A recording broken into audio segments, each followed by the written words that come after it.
I thought growing older with the man I loved would feel safe. Until the night I heard him whisper that I was too old to please him. That single sentence shattered everything I thought we were. I didn't scream. I didn't fight. I just watched the truth unfold. His lies, his distance, his mother's heartbreaking confession. And when I finally walked away, I learned something he never expected. I wasn't losing him. He was losing himself. Months later, the call I received proved it. If only he'd realized what he had before I finally remembered who I was. Before we continue with this story, make sure to subscribe to the channel as we have a special story that'll be released soon. I was carrying a tray of refilled wine glasses back toward the dining room when I heard my husband's voice drop into that low, conspiratorial tone he used only with certain friends. The kind of tone that suggested honesty was about to surface, the kind of honesty he never shared with me anymore.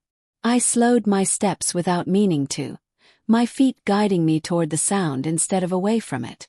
The hallway wall became my cover, the soft glow from the dining room spilling across the floor like a thin invitation to eavesdrop. I wasn't planning to listen. I just froze, the tray in my hands, the stem of a wine glass tapping lightly against another with the faintest tremor. Then I heard it. She's just too old to please me anymore. The words didn't land gently or vaguely. They dropped like an anchor, pulling the air straight out of my chest. For a moment, the room felt suspended, as if even the house itself needed a second to register what he had just said.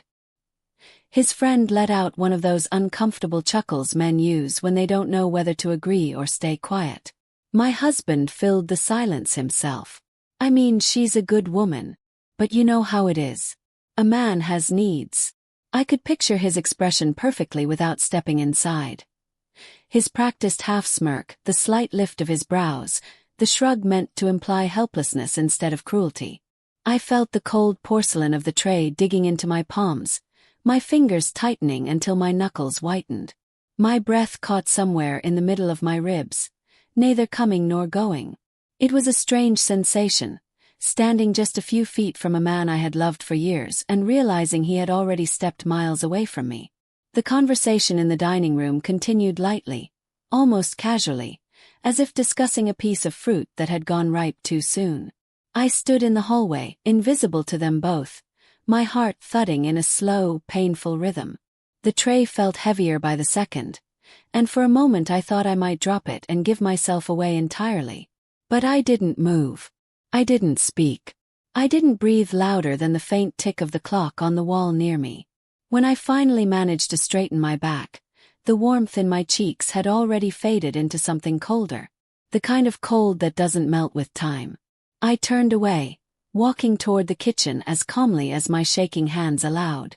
I set the tray down, leaned against the counter, and stared at the tiled floor until it stopped spinning.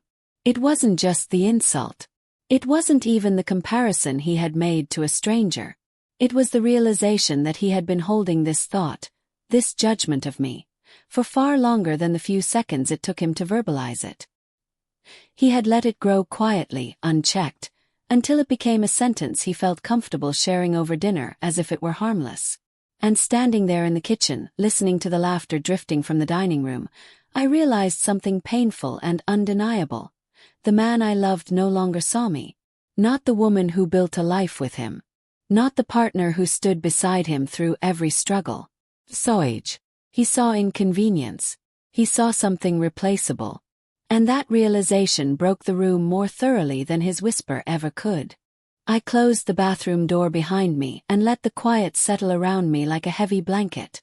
The noise from the dining room was faint now, muffled through walls and distance, but his words still echoed inside my head as clearly as if he were standing right beside me.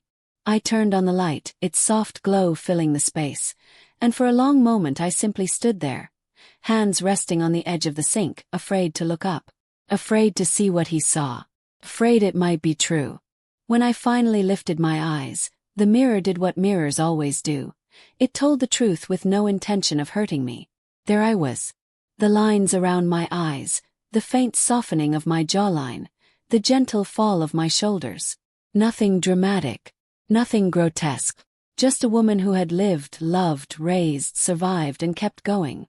a woman with a history written gently into her skin. But tonight, the reflection felt unfamiliar, as if I were looking at myself through someone else's lens. Through his lens. The lens that found fault with time simply because it dared to touch me. I leaned closer to the mirror, touching the crow's feet at the corners of my eyes. I remembered when they weren't there, when my laughter was effortless and frequent, when my husband used to look at me as if I brought the sun in with me every morning. I remembered the way he once reached for me without hesitation, without calculation, without the distant weariness that had become his default expression in recent years.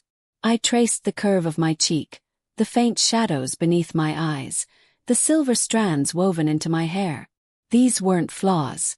These were years. Years lived honestly, years shared with him, years I thought we valued together. But now, staring at my reflection, I felt something inside me shift, not out of vanity but out of recognition. I was aging. But aging had never felt like a crime until he turned it into one. My gaze drifted down to my body, the same body that carried the weight of our shared life. The body that held him close, bore disappointments, celebrated joys, and endured changes neither of us acknowledged. I remembered being vibrant, wanted, sought after by the very man who now spoke of me as though I had expired on some invisible timeline he never shared with me.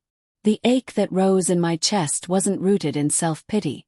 It was rooted in betrayal. Not betrayal by another woman. Not yet. But betrayal by indifference. By dismissal. By the way he had reduced years of companionship, love, work, patience, and sacrifice into a single careless sentence spoken for a friend's entertainment. I turned off the light, unable to keep staring at the reflection that suddenly felt like a stranger. In the dimness, I could almost feel the younger version of myself standing behind me, the woman I used to be, watching, waiting, wondering why I had allowed myself to shrink so quietly inside my own marriage. When I wondered, did growing older become something I had to apologize for? When did love turn into evaluation? When did my worth become something he measured in youthfulness instead of devotion? The mirror had answered none of these questions, but it had shown me something I could no longer ignore. The woman looking back at me deserved more than a husband who saw aging as a flaw. She deserved to be seen still.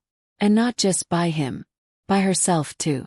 I sat on the edge of the bed, the quiet of the house settling around me like a reminder that silence had become our most consistent companion.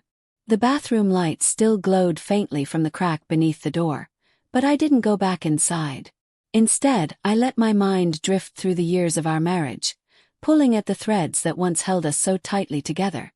Threads that now felt frayed, thinned, and dangerously close to breaking. In the beginning, everything between us had been soft.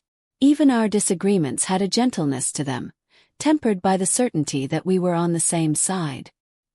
He used to reach for my hand without thinking, place it against his chest, and joke that my touch steadied him more than sleep ever could.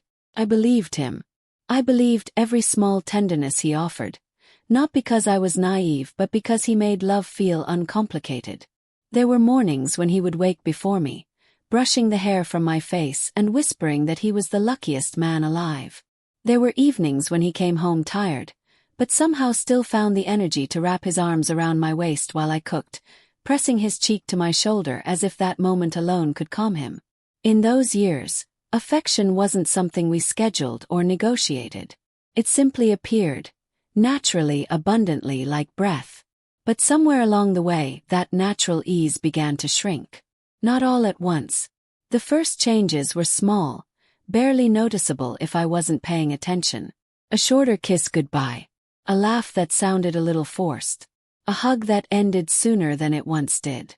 We learned to fold ourselves around responsibilities, routines, expectations.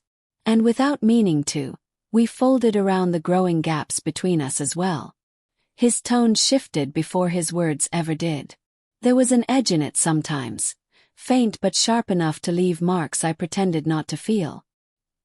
He began to correct me in public with a stiffness that embarrassed us both, though neither of us acknowledged it. At home, his conversations grew shorter, his patience thinner. He spent more time on his phone, less time looking at me. When I spoke, he listened with half his attention. his eyes drifting back to a screen or a distant thought. I told myself it was stress, work, life happening faster than either of us knew how to handle. I told myself all marriages softened with time. I told myself the absence of affection wasn't the same as the absence of love. I ignored the nights he turned away from my touch, claiming exhaustion. I ignored the way he stopped complimenting me unless someone else was listening. I ignored the empty space between us in bed that widened slowly, inch by inch, until our bodies barely remembered how to find each other. And maybe the thing that hurt the most was realizing how willingly I adapted to it. How quickly I learned to make excuses for him, for us, for everything we were no longer saying. I folded myself into smaller and smaller shapes, hoping the lack of confrontation meant peace rather than erosion. But sitting there on the bed, the echo of his cruel whisper replaying in my head, I saw the truth clearly for the first time. Our marriage had been built on tenderness, yes. But it had survived for years on carefully folded edges, corners I bent to avoid conflict, moments I smoothed over to keep the illusion of harmony, disappointments I tucked away so they wouldn't disrupt the surface. And now those edges had finally come undone. Not because they couldn't hold any longer, but because I could finally see how much of myself I had trimmed away just to keep them intact. The week that followed moved slowly, as if the air in the house had thickened just enough to make every sound, every movement, every breath feel heavier than usual. I didn't confront him. I didn't repeat the words I heard. I didn't even hint that something inside me had shifted. Instead, I watched. Quietly, patiently, the way someone watches a storm they already know is coming. He started waking up earlier than usual, long before the sun stretched across our bedroom walls. I would hear the soft thud of his feet on the floor, the rustle of clothing, the faint clink of cologne bottles. He began spending extra minutes in front of the mirror, checking his hair from different angles, smoothing the lines of his shirt with a precision he hadn't bothered with in years. He thought I was still asleep, but I observed everything from the stillness of the bed, eyes barely open, heart tightening with each new change. The gym became his second home. He had always exercised casually, but now it was a routine carved with intention. Twice a day sometimes, once before work, once after dinner, assuming he stayed home for dinner at all. I would hear him come in late, the smell of soap and unfamiliar aftershave clinging to him, as if he had taken a second shower somewhere else. Somewhere I wasn't supposed to question. His phone became his most prized possession. It was always on silent now, face down on the table, vibrating quietly against the wood like a restless heartbeat. He guarded it with a sudden, almost juvenile protectiveness. If I walked past him while he was typing, he angled the screen away just slightly, not obvious enough to accuse, but intentional enough to feel sharp. Sometimes I would hear the faint laughter he tried to suppress when he thought he was alone. Not the laughter he used with me, the warm one that filled a room. This laugh was younger somehow, tinged with something eager, something hidden. A version of himself he seemed desperate to resurrect. I moved around him like a ghost, present but unnoticed. He didn't ask why I was so quiet, why my eyes lingered on him longer than usual, why my hands trembled slightly when I passed him his coffee. He was too absorbed in whatever new world he had stepped into, a world that apparently did not include me. Inside my chest, something sharp was forming. Not rage, it was heavier than that. Not grief, it was colder. It was a quiet realization that whatever had been unraveling between us had finally reached a point where the threads no longer brushed against each other. We were living parallel lives under the same roof, and the distance he created was becoming a space I no longer knew how to step into. I found myself studying his face when he wasn't looking, the way he smiled at his phone, the way his posture straightened when a notification lit up the screen, the way he softened at something I could not see, something or someone who clearly had access to parts of him I no longer did. In the quiet moments, I tried to remember the last time he had looked at me with that kind of spark. The last time he noticed my presence without me having to speak. The last time his eyes found mine with recognition rather than obligation. I couldn't remember. And that realization carved deeper than any accusation ever could. So I remained silent. Not because I was afraid of the truth, but because I was learning, slowly and painfully, how to recognize the things a person tells you without ever saying a word. The night he didn't come home, I didn't panic. I didn't call hospitals or friends or the police the way I might have years ago, back when his absence would have felt unimaginable. Instead, I sat in the living room with every lamp turned off, the house wrapped in a dim stillness that mirrored the heaviness in my chest. The clock on the wall ticked loudly, its steady rhythm marking the widening distance between us. Midnight came and went. 1 o'clock. The shadows in the room changed shape as the hours slipped by, but my stillness never did. His phone had buzzed earlier in the evening, the screen lighting up with a name he angled away before I could read it. He left soon after, muttering something about a late meeting, a work crisis, something urgent. His tone had been too casual, too loose, as if he were performing concern rather than feeling it. I didn't bother asking for details. I already knew the truth lived somewhere far from the words he'd chosen. At 3 in the morning, I heard the familiar sound of his key sliding into the lock, a soft metallic click that used to bring relief. Now it brought nothing at all. He stepped inside with the exaggerated quiet of someone who believed they were fooling the darkness. The scent that followed him wasn't his usual cologne. It carried something sweeter, unfamiliar, clinging to his clothes like a confession. He stopped when he saw me sitting there, though I didn't look directly at him. He cleared his throat, buying time. "I'm sorry I'm late," he began, his voice coated in false fatigue. The meeting ran longer than expected. Meeting. At 3 a.m. On a weeknight. In clothes that had been carefully chosen. In a mood that crackled with the leftover energy of somewhere he didn't want me to imagine. I nodded once, not trusting myself with words. For the first time he looked uneasy. Not guilty, not apologetic, just irritated that his performance wasn't landing the way he intended. He walked past me with his briefcase dangling from 2 fingers, as if even that small weight belonged somewhere else. In the bedroom, he moved quickly, shedding clothes, avoiding eye contact. When he climbed into bed, the mattress dipped slightly under his body, a movement I had once found comforting. Now it only reminded me how little of him I recognized anymore. He fell asleep almost immediately, breathing heavily, one arm flung across the empty space between us. I lay awake, turned toward him but feeling worlds away. His face in sleep was the same face I had memorized years ago, the gentle slope of his nose, the faint crease between his brows, the lips that once pressed warm against mine. But the man wearing that face had changed. His dreams no longer included me. His thoughts no longer circled around our shared life. His heart had drifted somewhere beyond the reach of the woman lying beside him. I watched him sleep, the moonlight brushing across his features, highlighting a man who looked familiar and foreign all at once. It struck me then, quiet, painful, undeniable, that I was sharing a bed with a stranger. A stranger who had learned my habits, my fears, my hopes, but no longer cared to hold them. A stranger who still bore my husband's face, but none of the love that once shaped it.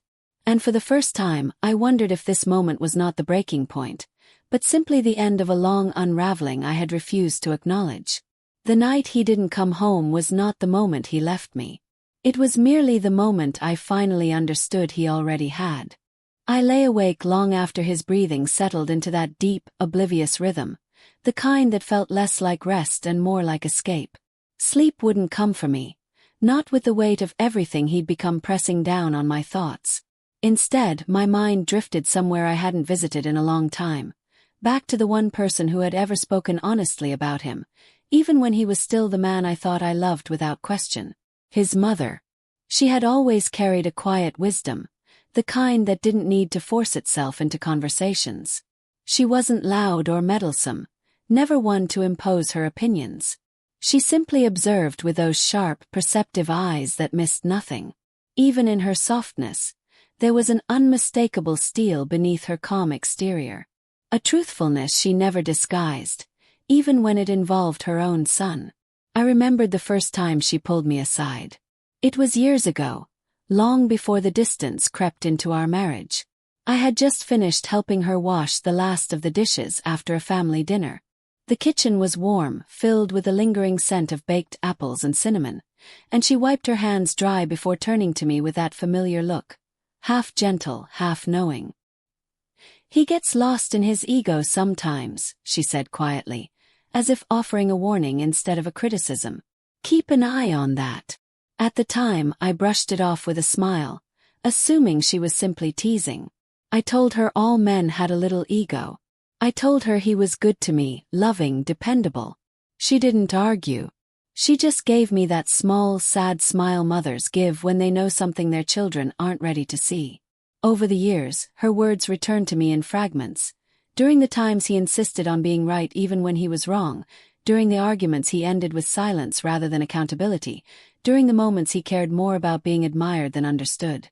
I had seen flashes of that ego she warned me about, but I had always smoothed over the rough edges, convinced myself they were harmless. But now, lying in the dark beside a man who vanished more every day, her warning felt like a memory I had failed to respect. She had seen this version of him long before I did. She had known he could be charming but careless with hearts, confident but unforgiving, loving but only when the love made him feel bigger. I remembered how she would sometimes watch him when he spoke, her head tilted slightly, her eyes narrowing in quiet assessment. She didn't say much, but she noticed everything. And she noticed when the sweetness in him shifted into self-importance, when the pride became a shield, when the charm became a mask. There were moments over the years when she would drop hints, subtle ones, about the importance of grounding him, reminding him gently that relationships required humility. She would tell stories about his father, about the mistakes he made, about the consequences of refusing to look inward. Stories I had understood only halfway, never realizing she was placing small warnings in each one. Now, as I listened to the even, untroubled cadence of his breathing, her voice echoed through my mind with new clarity. He gets lost in his ego. She hadn't said if. She had said when. She knew something I hadn't been willing to see.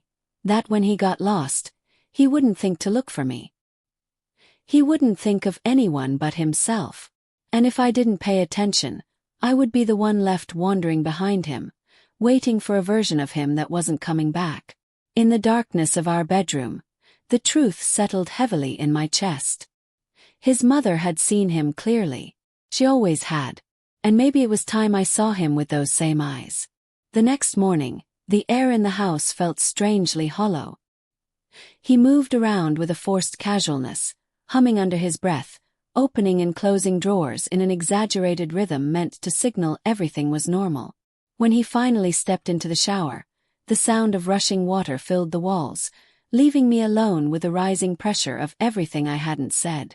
The truth sat in my throat like something too heavy to swallow, too sharp to leave untouched. I knew I couldn't keep it inside any longer. Not for my sanity, not for my dignity, not for whatever came next. I slipped my phone into my pocket and walked quietly toward the back door. The cold morning air struck me as soon as I stepped outside, crisp enough to wake every nerve beneath my skin. The porch creaked slightly under my weight, the same familiar sound it had made for years, though today it felt different, like it was bearing witness. I wrapped my arms around myself and inhaled, letting the chill steady me. My thumb hovered over his mother's name. For a moment I hesitated. It felt strange to involve her, to pull someone else into the unraveling of our marriage. But she was the only person who had ever spoken honestly about him. The only one who had warned me, gently, quietly, almost sorrowfully, about the flaws he hid even from himself. If anyone would understand, it would be her. I pressed the call button before I could talk myself out of it. She picked up on the first ring. "Is everything all right?" she asked, her voice soft but alert, as if she had been sitting beside the phone waiting for it to speak. That alone nearly broke me. There was no surprise in her tone, no confusion, only concern woven gently through each word. I swallowed hard and looked out at the yard, the frost-covered grass glistening under the pale morning light. I need to talk to you," I managed. My breath clouded in front of me, thin and trembling. She didn't rush me. She didn't fill the silence with comfort or assumptions. She simply waited, patient, steady, present. That was enough to loosen something inside me. "He said something," I whispered. "Something I don't know how to come back from." Another pause. Not empty, thoughtful. "Tell me," she said softly. So I did. I told her about the dinner, about the hallway, about the sentence that had shattered whatever illusion I had been clinging to. I told her about the new cologne, the secretive phone, the late-night absences. I told her everything I had been holding in my chest like a bruise I kept pressing, trying to understand the pain.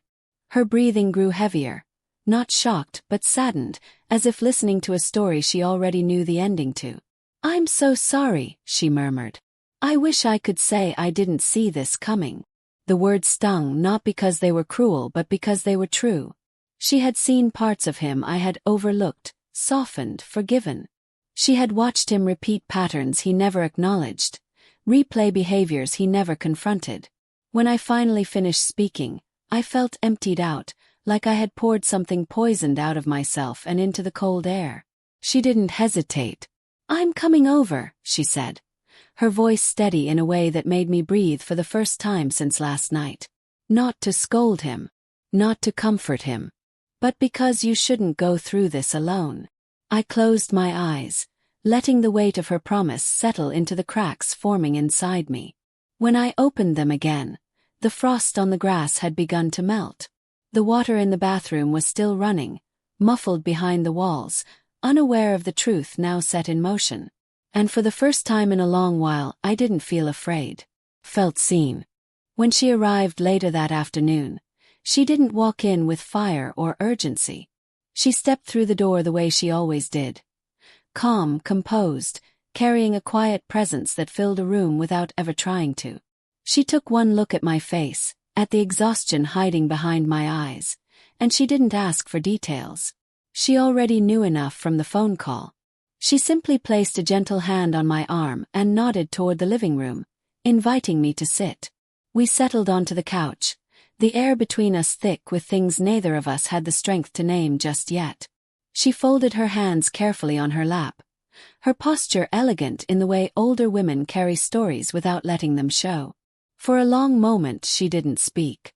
She just breathed, slow, steady, gathering something inside herself. A mother preparing to face a truth she had hoped she'd never have to confront again. "Say it to me one more time," she finally whispered. The words he used. Took effort to repeat them. My throat tightened, but I forced the sentence out, each syllable scraping against me. "He said I was too old to please him." She closed her eyes, not in disbelief, not in judgment, but in recognition. A quiet, heavy recognition that felt older than both of us. She didn't gasp or shake her head. She didn't defend him. Instead, she let out a breath that trembled slightly at the end. "I've heard those words before," she said. Her voice was low, almost fragile, as if she had unlocked a door inside herself that had stayed closed for decades. She looked down at her hands, tracing the faint veins as though they carried memories she wasn't ready to release. "His father," she continued. "He used to say things like that to me. Not loudly, not cruelly the way some men are, but quietly, early, in comments meant to sting without leaving bruises." I watched her, surprised, heart sinking. She had always seemed so sure of herself, so strong, so composed. But now I saw the residue of wounds she had learned to carry silently. "He told me once," she said, voice cracking just slightly. "You're starting to look tired. Maybe too tired for me." She gave a sad, humorless smile. I was 38. The weight of her admission pressed against the room, filling every corner. She looked up, meeting my eyes with a clarity that made something inside me shift. "I stayed with him far longer than I should have," she whispered. "I thought it was just a phase. I thought if I loved him more, tried harder, he would see me again." She shook her head softly. "But men who need to feel superior don't return to the places where they were once grounded. They wander. They search for softness they can take advantage of. They find youth not because they need partnership, but because they need reflection. someone to mirror back their own desirability. Her words were gentle, but each one landed with precision. He gets lost in his ego, she said again, echoing the warning she gave me years earlier. Just like his father. I swallowed hard. So this is a pattern. She didn't hesitate. Yes, painful one. And one he never confronted. I tried to teach him better. I did. But some lessons, she paused, choosing her words carefully. Some lessons men refuse to learn unless the consequences touch them. She reached for my hand, squeezing it with the strength of someone who had weathered storms I was only now stepping into. I'm not shocked by what he said, she admitted. But I am heartbroken that you had to be the one to hear it.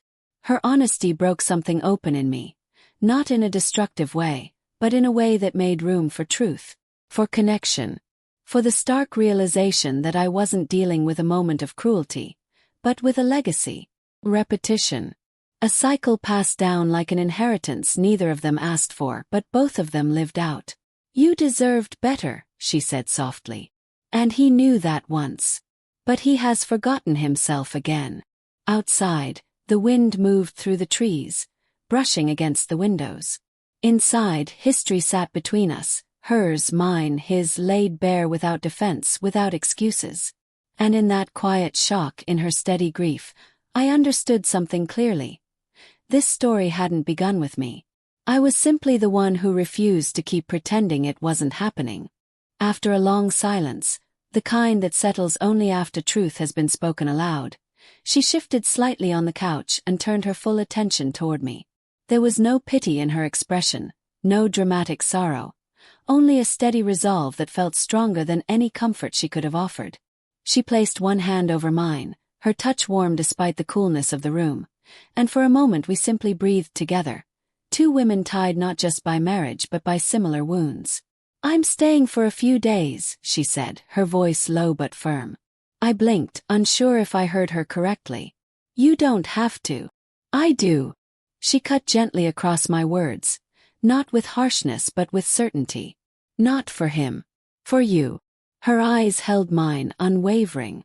In that gaze, I felt something inside me loosen, something knotted by years of quiet endurance.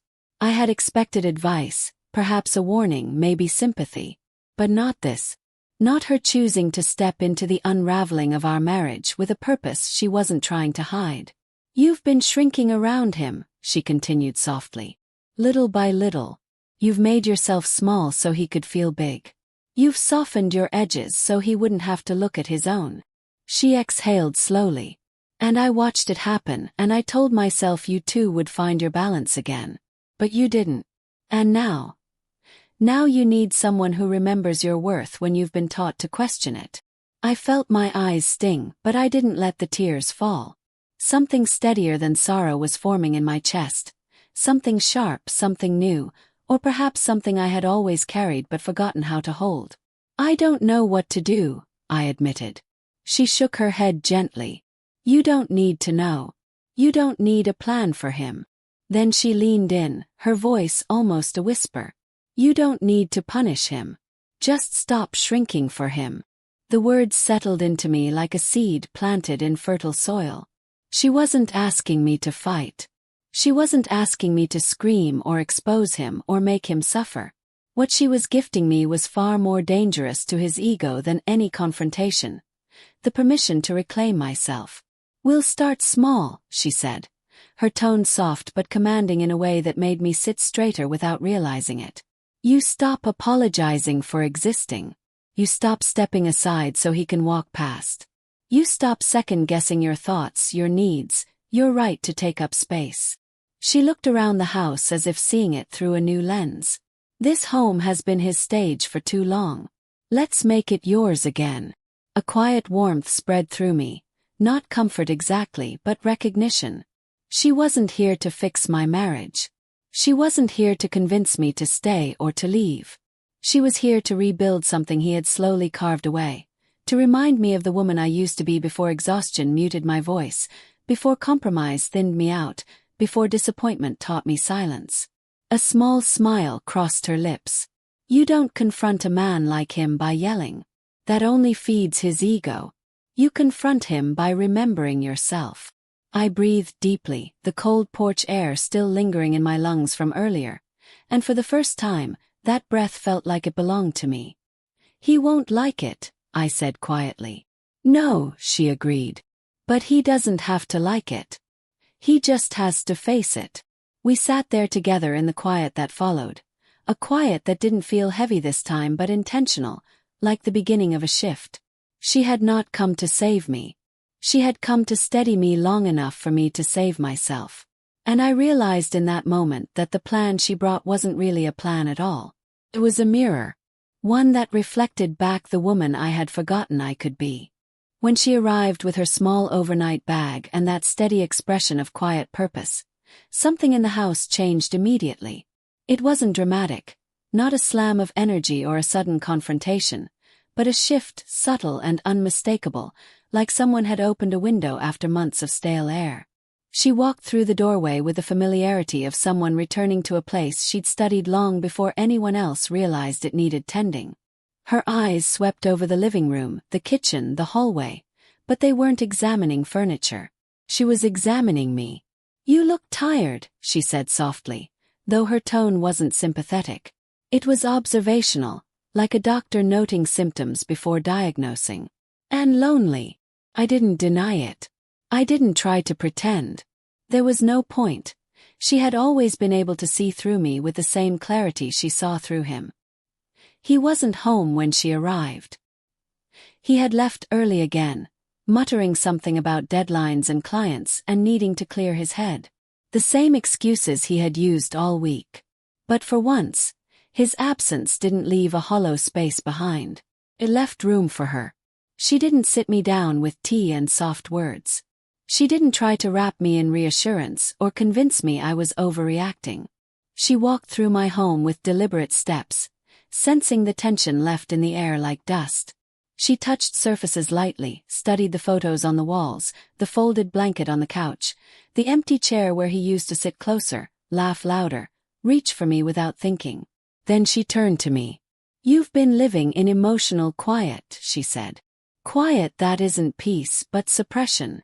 I swallowed, the truth of her observation pressing into me like a thumb against a bruise. She placed her bag down on the table. We're going to fix that. What does that mean? I asked, my voice thinner than I intended. It means I'm not here to stroke your hair and whisper that things will get better. Her tone was firm but not unkind. I'm here to help you see exactly where you lost yourself, and exactly how to take it back. She gestured for me to sit, but she remained standing, a posture that made it clear she wasn't easing into this moment. She was leading it. You've been carrying all the weight of this marriage alone, she said. You've accepted crumbs of affection as though they're enough to keep you full. You've waited for him to notice your hurt, hoping he would care before it became unbearable. Her eyes sharpened, not at me, but at the image of her son that lived in her memory. He won't care until he sees his behavior reflected back at him. And he won't change until you change what you allow. I felt my breath catch, not in fear but in recognition. He's not used to you being disappointed in him, she continued. He's used to you being patient, forgiving, small. The word small hung between us, painful and familiar. So we're going to make space for you, she said. Not with shouting, not with fighting, but with presence, with truth, with boundaries he can't manipulate. She opened the curtains, letting sunlight spill into the room. The brightness washed over everything, the worn rug, the framed photos, the ghost of the life I once believed was safe. When two women stand together, she said quietly, men who run from responsibility start to feel the ground shift. I looked at her then, really looked. She wasn't angry. She wasn't emotional. She was focused, clear, unwavering. This wasn't a woman who had come to mediate. She had come to witness, to strengthen, to sharpen. And as the light filled the room, I felt something inside me rise. Tiny at first but real. A flicker of identity. A pulse of self-worth not tied to his approval. It wasn't a fight beginning. It was a reclamation. And I understood then that I wasn't standing alone anymore. I was standing with the one person who had survived him before me, and who refused to let me disappear the way she once had. He came home earlier than usual that evening, opening the door with a kind of swaggering self-assurance that immediately faltered when he saw his mother seated in the living room. She wasn't reading. She wasn't sipping tea. She wasn't pretending this was a normal visit. She sat with her back straight, hands folded neatly, eyes fixed on the doorway like she had been waiting for him, not out of affection but out of certainty. He paused mid-step, blinking, recalibrating. "Mom, I didn't know you were." She interrupted him without raising her voice. "Sit down." He froze, the kind of freeze that spoke of childhood reflexes deeply ingrained. The command landed with a weight only a mother could wield. Slowly, he set his keys down and lowered himself onto the couch across from her. His eyes darted toward me, then away, trying to read the temperature of the room. He sensed the tension. He just didn't know its source yet. His mother inhaled, steady and measured, as though preparing herself to walk across ground she never wanted to revisit. "I know what you said," she began. His face stilled. He shifted uncomfortably. "What I said?" "About what?" "About your wife," she answered. "I know the words you used. I know the conversations you've been having behind her back." A flush crept up his neck, a mix of embarrassment and defensiveness. "You're taking things out of context." "I didn't mean." "Yes," she cut in sharply. "You did." The room went quiet. Not heavy, precise. The kind of quiet that sharpens every breath, every heartbeat. She leaned slightly forward. "You have become your father." His jaw tightened. It was the one comparison he had always avoided, always resented. She saw the way the words hit, but she didn't soften them. She continued, each sentence delivered with calm accuracy. "You criticize the woman you promised to love. You chase attention outside your marriage. You speak of her like she is disposable, as though aging is something she did to you rather than for herself. These," she said, her voice steady, "are his mistakes, his cruelties. And you're repeating every one." He opened his mouth, but nothing came out. He couldn't argue. His mother wasn't giving him angles to twist or excuses to hide behind. She was reflecting him back to himself with brutal clarity. She didn't raise her voice. She didn't cry. She addressed him the way a surgeon addresses a wound, directly, deliberately. "I watched your father shrink me," she said, "piece by piece, word by word. And I can see now that you learned more from his failings than from my survival." He swallowed hard, avoiding her eyes. "Mom, that's not fair." "It's fair," she said, "because it's true." He looked at me again then, quick, frightened, unsure, but I didn't look away. I didn't rescue him from the discomfort he had earned. His mother continued, her gaze unwavering. "You speak to your wife with disrespect. You treat her devotion as an entitlement. And you believe you can navigate your marriage with convenience instead of integrity." A long silence followed. He sat rigidly, hands clenched, breathing uneven. Then she said the words that finally cracked his composure. "You are losing her. And you don't deserve to be surprised." He flinched, visibly, like the truth physically struck him. She leaned back, the conversation shifting from confrontation to consequence. "You can't charm your way out of this," she said softly. "You can't ignore it. And you cannot blame her for what you've created." He had no response, no excuses, no deflection. For the first time, he wasn't in control of the narrative. His mother had taken the truth he avoided and placed it squarely in front of him with no room left to run. And for the first time since this unraveling began, I saw something flicker in his expression, a mix of fear and recognition. The one person he believed would always defend him had finally stopped protecting him. And he didn't know who he was without that shield. When his mother finally fell silent, the room felt suspended, like everything inside it had paused, waiting for something else to unfold. He sat stiffly on the couch, shoulders locked, eyes unfocused, as if he were still trying to rearrange the conversation into something less damning. He didn't look at me at first.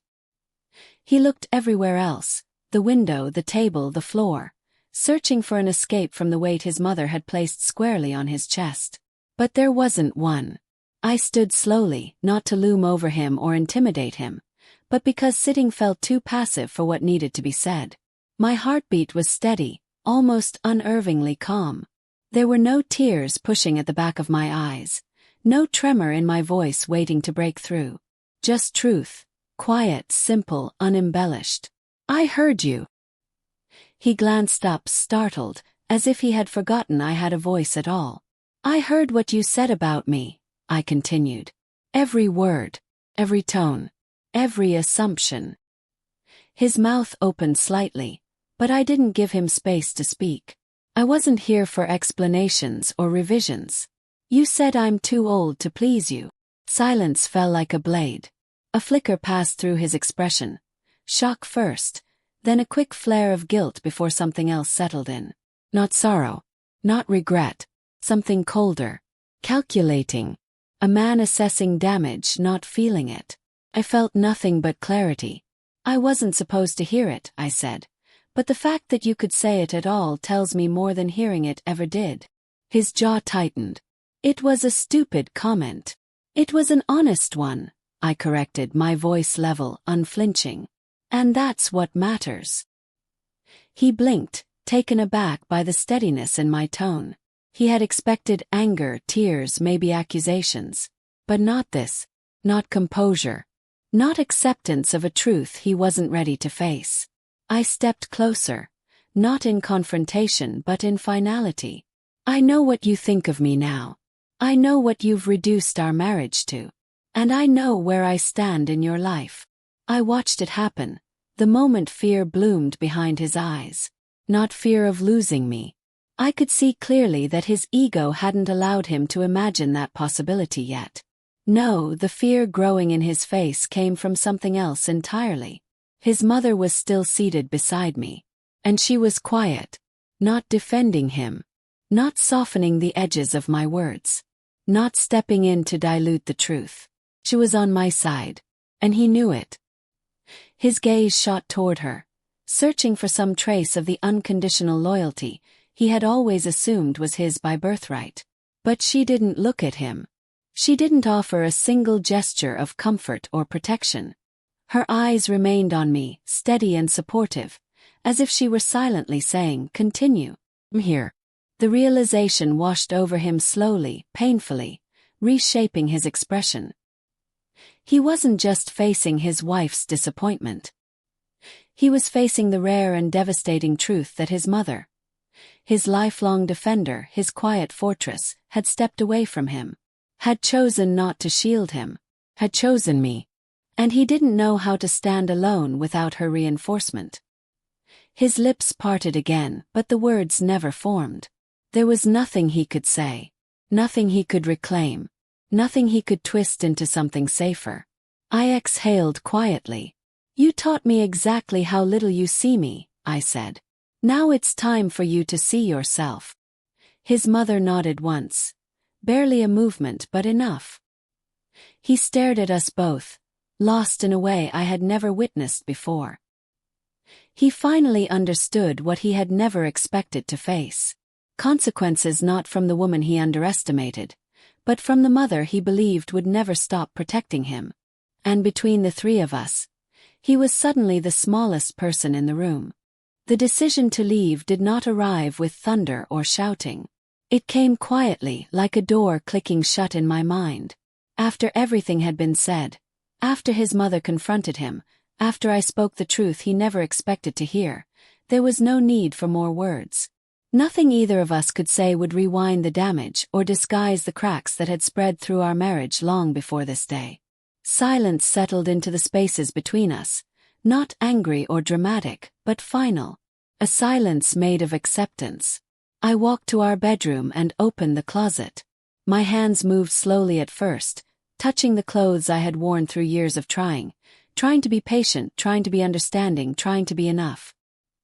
He followed me, hovering behind me like a shadow he didn't know how to control.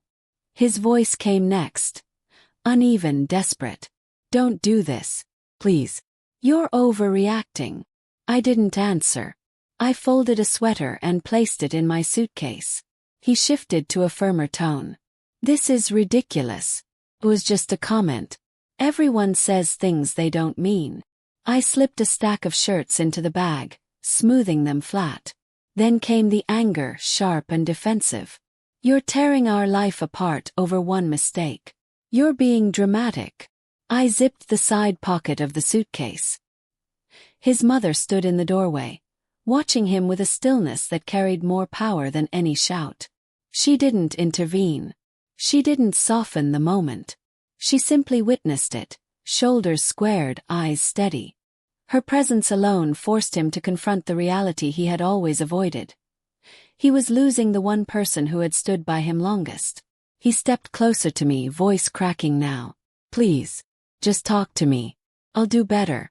I'll fix it. I'll change. I paused, not because his words moved me, but because I recognized the tone. It wasn't love. It was panic. Panic at consequences. Panic at losing comfort. Panic because, for the first time, his mother wasn't stepping between him and accountability. I turned to look at him fully, and the truth washed over his face even before I said anything. I had reached the end. Not out of anger. Not out of revenge. But out of clarity. You already showed me who you are, I said quietly. Now I'm choosing who I want to be. He swallowed, eyes shining with the threat of tears. Not remorse, fear. Fear of no longer being the center of every room. Fear of being left with himself. As I closed the suitcase, he reached for his mother, seeking refuge in the woman who had always defended him. But she didn't move. She didn't touch his arm. She didn't murmur comfort. Instead, she said softly, "Let her go." The words broke him more than my silence ever could. He shook his head, stumbling through half-formed promises, excuses, declarations of love he should have said years ago in moments that mattered. But I walked past him, suitcase in hand, feeling the shift inside myself, the lightness that follows truth, the steadiness that comes when resignation turns into resolve. In the hallway, he grabbed the doorframe as if bracing himself against a blow that had already landed. His voice cracked again. Please don't leave. I need you. I paused just long enough to hear the final irony in his plea. He needed me, but he had not chosen me. His mother stepped beside me, her hand gentle on my back, lending strength without saying a word. Together we walked toward the door. She opened it, letting in the cool air of a night that felt like freedom. I stepped outside. He remained in the doorway, small, stunned, stripped of the illusions that had protected him. And for the first time since the beginning of our marriage, there was no shouting, no begging that could change my mind, no story he could twist, just the quiet truth between us. Some separations don't need screaming. Some only need the moment you finally remember yourself. The apartment wasn't much. A small one-bedroom on the third floor of an old building that creaked when the wind pushed against it. The walls were thin, the tiles mismatched, the windows drafty on cold mornings. But when I stepped inside for the first time, suitcase in hand and breath unsteady, something in me exhaled in a way it hadn't in years. It wasn't luxury. It wasn't comfort. It wasn't polished or impressive. But it was mine. And more importantly, it was quiet. Not the stifling quiet of a failing marriage.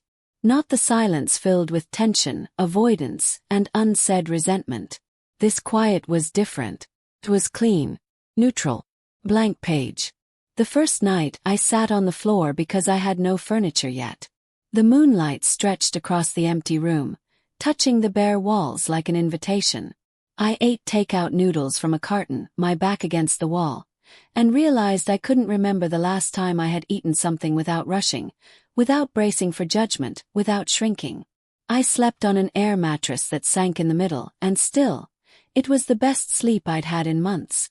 In the mornings, I began to rebuild myself without even meaning to. I bought a cheap little coffee maker and chose my favorite mug from the house I left behind. I stood by the window each day, sipping slowly, watching people pass on the street below. Strangers with their own stories, their own routines. It reminded me that life continued everywhere, not just in the small world I had let myself be trapped in. I started taking long walks. Not for exercise, not for a goal, just to move. To feel the ground under my feet. To claim space I had grown used to surrendering. On one of those walks, I wandered into a bookstore with a creaky wooden sign. The owner, a woman with silver-streaked hair and a warm smile, spoke to me like we were already familiar. I found myself returning every week, then every few days, until she knew my name and I knew hers. A friendship grew there, unhurried and genuine, stitched together through shared conversations about books, aging, resilience, and how women quietly endure more than they speak of. I joined a weekend class at the community center. Something simple, a painting workshop. My hands were clumsy at first, my brushstrokes uncertain. But I kept going. Week after week, the stiffness in my fingers softened. The colors on the page grew bolder. The instructor complimented my work once, saying I had a patient kind of strength. I didn't know whether to laugh or cry. Slowly, confidence returned in fragments. Not the loud kind. Nothing about me had ever been loud. But a steady kind. A grounded kind. The kind that grows when no one is telling you who to be, what to hide, or what you have outgrown. I caught my reflection one morning while tying my hair. Gray strands visible, lines around my eyes deeper than before. And for the first time I didn't flinch. I didn't assess. I didn't mourn what had changed. Instead, I saw a woman who had walked through heartbreak, betrayal, and quiet erosion, and was still standing, still becoming. I realized then that I had never been too old. That was a lie shaped to wound me, spoken by a man who feared his own aging so deeply he punished me for reflecting it. I had never been lacking. I had simply given too much to someone too small. In the stillness of my new life, I no longer felt diminished, felt complete. Some days were lonely. Some nights were heavy. But each morning, I woke up in a space that didn't ask me to shrink. That alone was enough to keep rebuilding. Peace didn't arrive all at once. It grew quietly, like a plant slowly taking root after being moved to healthier soil. And every day, no matter how ordinary, felt like proof that I hadn't lost myself. I had simply returned to her. The call came on an ordinary afternoon, months after I had packed my suitcase, closed the chapter on my marriage, and stepped into a life that finally felt like mine. I had just returned from the small bookstore where I now spent most of my quiet afternoons, a stack of new novels tucked under my arm, when my phone rang. The screen lit up with a name I had not seen in a long time. His mother. For a heartbeat I hesitated. Not out of fear or regret, but because the past had a way of knocking softly, asking to be acknowledged without demanding to be reopened. I answered anyway. Her voice came through immediately, steady as always, but softer this time. "Hello, dear." The words carried warmth, connection, and something else, something like relief. I sank into the little armchair by the window, the one I had bought secondhand, and fixed up myself. "I've been thinking about you," she said. "I hope you're well." "I am," I replied honestly. "Better than I've been in a long time." She exhaled, the kind of exhale that sounded like she'd been holding her breath for months. There was a pause before she continued, a gentle clearing of her throat, followed by a measured quiet that told me she was choosing her next words carefully. "I thought you should know," she said. "He's been going to therapy." The apartment seemed to still around me. Not in a painful way, just in a way that meant the past had briefly stepped back into the room. I didn't speak. I let her continue. "It didn't happen right away. He resisted. He denied. He said he didn't need help." Her voice softened, edged with a kind of motherly exhaustion. "But life has a way of forcing reflection when comfort disappears." I pictured him in that house, ours for so many years, now echoing with the emptiness he had never imagined he'd face. I didn't feel satisfaction. I didn't feel pity. Felt distance. Healthy one. "He's unraveling the ego he built his entire life around," she said. He's starting to understand how he hurt you, how he hurt me, how he hurt himself. There was another pause, longer this time, filled with unspoken memories. Hers, mine, maybe even his. I'm not telling you this to imply anything, she added gently. You don't owe him forgiveness. You don't owe him a return. You don't owe him anything at all. I know, I said. And I did. But I wanted you to know, she continued, because I've watched him face parts of himself he always ran from. And I want you to know something else too. Her voice shifted then, softening in a way that wrapped around me like a blanket I didn't realize I needed. I am proud of you. The words hit deeper than I expected. My throat tightened, not with tears, but with recognition. Recognition of how far I had come, how much I had reclaimed, how strongly I had stood even when everything hurt. You left when staying would have broken you, she said quietly. You walked away with dignity. You reminded him, reminded both of us, that a woman's worth is not tied to a man's approval, or his blindness or his fear. She let out a trembling breath. You taught him a lesson I never could. I closed my eyes, allowing her words to settle. Outside, a breeze rustled the leaves along the street. Inside, the room felt fuller, warmer than it had a moment ago. Thank you, I whispered, not just for the call, but for everything she had done. For standing by me when she didn't have to, for refusing to shield him, for helping me see the parts of myself I had forgotten. I hope your life is peaceful, she said. It is, I replied. Truly. There was a final pause before she added, You deserve that peace. When the call ended, I sat there for a long time, watching the light shift across the floor. The past no longer weighed on me, no longer shaped me, no longer held me. It had become something else, something closed, something learned from, something I no longer lived inside. His mother had called to tell me he was finally facing himself. But what she had really done was remind me that leaving had never been failure. It had been the beginning of who I was always meant to become.